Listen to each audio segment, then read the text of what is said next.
Hey guys, welcome back to my channel. My name is Blessing. For those of you that are new here, welcome to my channel. So in today's video, I'll be showing you how I achieved this perfect bob look. Okay, so if this is a video you might be interested in, then keep watching and don't forget to subscribe, like, share. Okay, now let's dive right into the video.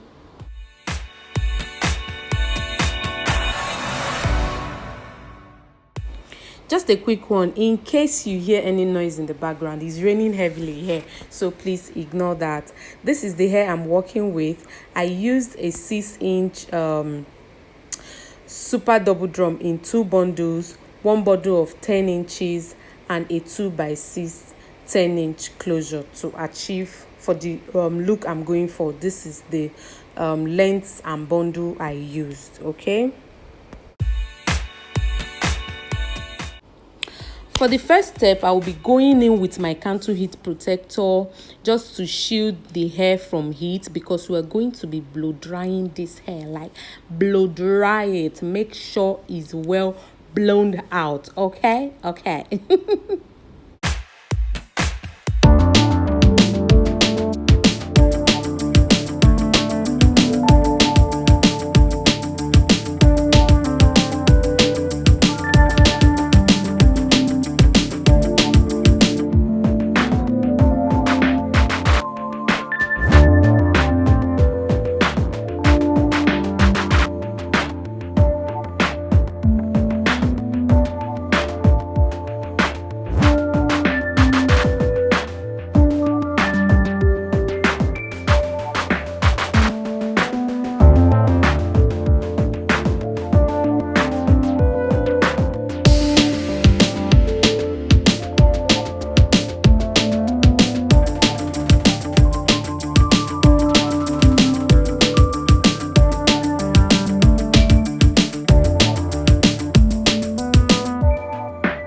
we have come to the end of this video. Please leave me a comment to let me know what you think. Thanks so much for watching. I'll see you in my next one. Bye bye.